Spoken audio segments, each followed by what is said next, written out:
जय श्री राम दोस्तों, कैसे हैं आप लोग। आई होप आप लोग बहुत अच्छे होंगे। ऊपर वाले का आशीर्वाद हमेशा आप पे बना रहे, हमेशा मेरी उनसे यही प्रेर रहती है।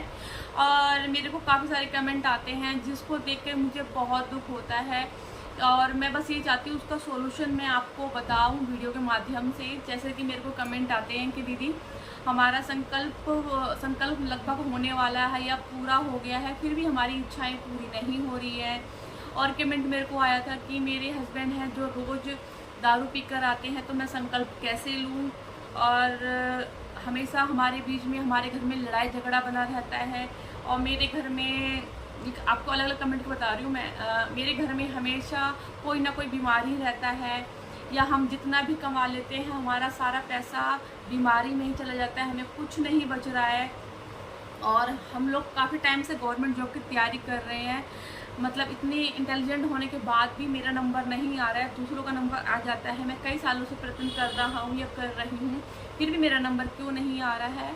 तो इन सब चीज़ों को देख के मुझे बहुत दुख होता है कि इतनी पूजा पाठ कर रहे हैं हम लोग, फिर भी हमारी पूजा पाठ में लग रहे हैं। हम लोगों के साथ उल्टा क्यों हो रहा है, क्या पता हमारे साथ हनुमान चालीसा का उल्टा प्रभाव पड़ रहा हो।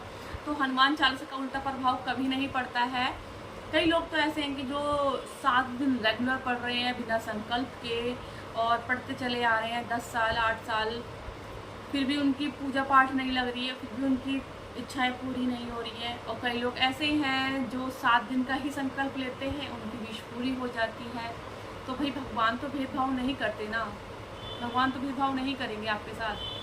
कहीं ना कहीं कोई त्रुटि तो हुई है जिससे आपकी विश पूरी नहीं हो रही है। तो आप इस वीडियो को पूरा ज़रूर वॉच कीजिएगा।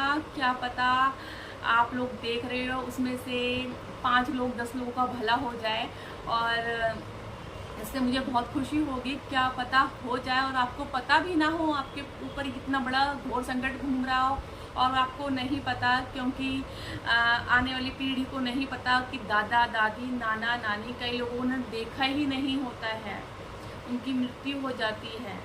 या पर दादा, मैंने अपने दादा को देखा, दादी को देखा, नानी को मैंने नहीं देखा, नाना को देखा।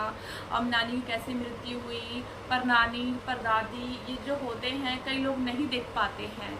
तो एक सॉलिड कारण मैं आपके लिए, मैंने बहुत सर्च किया, तब मैं आपके लिए वीडियो लेकर आई हूँ कि इस वीडियो के माध्यम से क्या पता आपका भला हो जाए।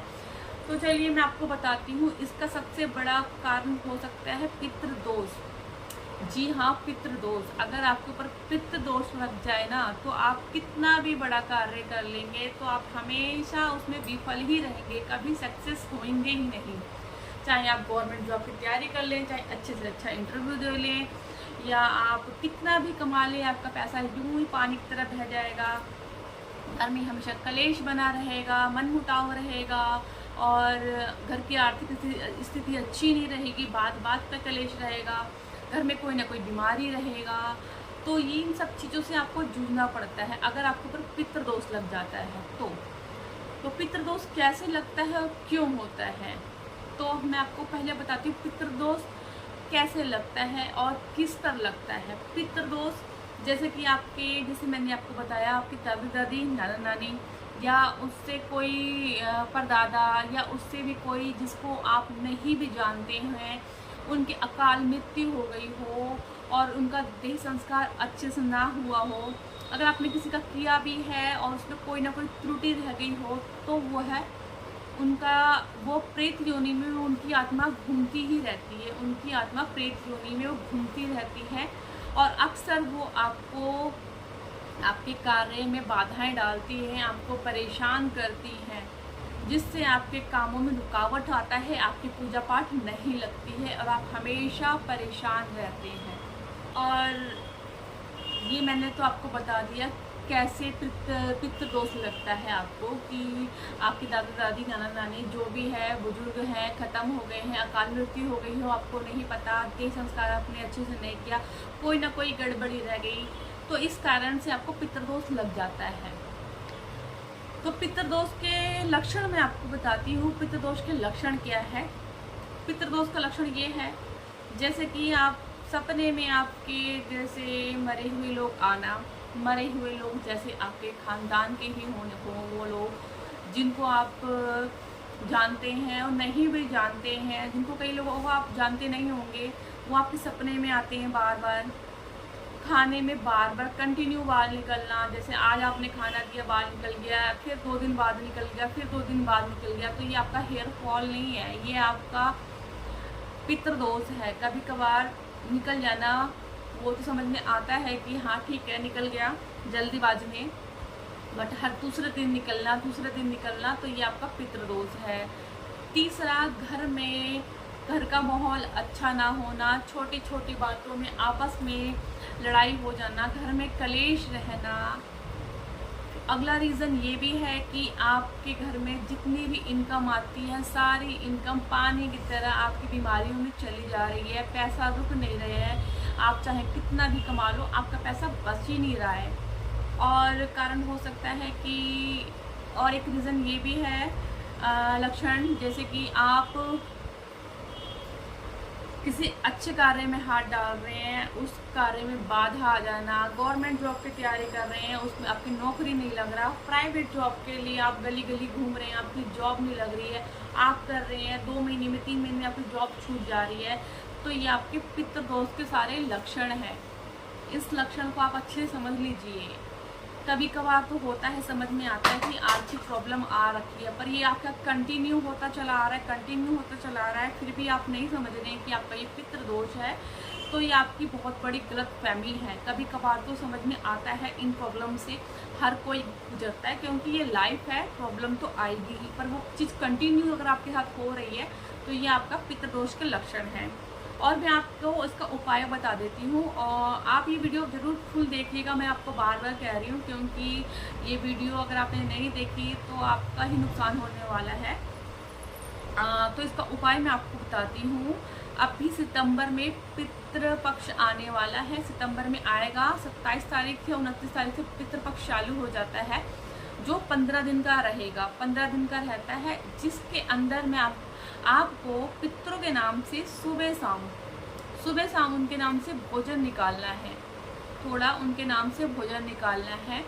आप 5 लोगों के नाम से निकाल लीजिए, अपने जैसे कि पूर्वज अपने माँ बाप से पूछ लीजिए कि कौन कौन थे, तो उनके नाम से आप खाना निकाल देना सुबह शाम, और छोटी छोटी पूड़ी बना दो, या जो भी आप खाना बना रहे हैं सुबह शाम उनके नाम से निकाल दो, और दक्षिण दिशा की तरफ उस भोजन को रखना है, और एक दिया इनके नाम से जलाना है। आप उसको मंदिर में जला सकते हैं या शाम को छत पे जाके जला सकते हैं दक्षिण दिशा की तरफ, क्योंकि जो हमारे पूर्वज होते हैं वो दक्षिण दिशा की ही और विराजमान होते हैं। आपने देखा होगा कि हमारे बुजुर्ग होते हैं जो इस दुनिया में नहीं रहे, तो उनकी जो फ़ोटो है वो दक्षिण दिशा की ही और उनका फेस करके लगाया जाता है, तो हमारे जो पूर्वज हैं वो दक्षिण दिशा के ही और विराजमान होते हैं। और उनको खुश करने के लिए, अपने ऊपर से दोष उतारने के लिए आप गाय को घास खिलाएं, जाकर गौशाला में जाके गाय को घास खिलाएं। अगर आप गौशाला नहीं जा सकते तो आप गाय को रोटी खिलाएं, गरीबों को दान दें, जिसको आप गरीबों की मदद करें, जिसको आपकी मदद की ज़रूरत है उनकी मदद करें। सबसे बड़े पुण्य का काम मैं आपको बता दूं, अगर आपने इन 15 दिनों में कोई सत्कर्म कर लिया, कोई अच्छा कार्य किया, उसका फल आपको 1000 गुना मिलेगा। सत्कार्य का मतलब गरीबों की मदद करना, दूसरों को दान देना, जिसको आपकी ज़रूरत है किसी कार्य की, आपने उसका साथ दिया, ब्राह्मणों को भोजन कराया, तो आपको इसका 100 गुना फल आपको मिलता है। आप चाहें तो पितरों के नाम से पूजा भी करा सकते हैं, जैसे भागवत कथा करा सकते हैं, सत्यनारायण की कथा करा सकते हैं, या कोई भी कथा आप छोटी मोटी करा सकते हैं। छोटी मोटी जैसे कि अगर आपके पास पैसे नहीं हैं, पैसे की तंगी है, आप इतना बड़ा कथा नहीं करा सकते, तो आप सह परिवार रह के शाम को 15 दिन कीर्तन करें, खुद से ही बैठ के भगवान के आगे मतलब उनकी पूजा करें और पितरों से अपनी गलती की माफ़ी मांगे। और अमावस्या के दिन ब्राह्मण को भोजन जरूर कराएं, क्योंकि पितृ बहुत ही खुश होते हैं कि उनको आप उनके लिए कुछ कर रहे हैं, तो वो हमारे जो बुजुर्ग होते हैं ना, वो मतलब बहुत नेक दिल के होते हैं, वो बहुत जल्दी खुश हो जाते हैं। तो आप ये सब चीज़ें कर लेंगे ना, तो आपके ऊपर पितृ दोष आपके ऊपर से हट जाएगा। और मैंने बहुत बड़े उपाय नहीं बताए, छोटे छोटे उपाय बताए हैं।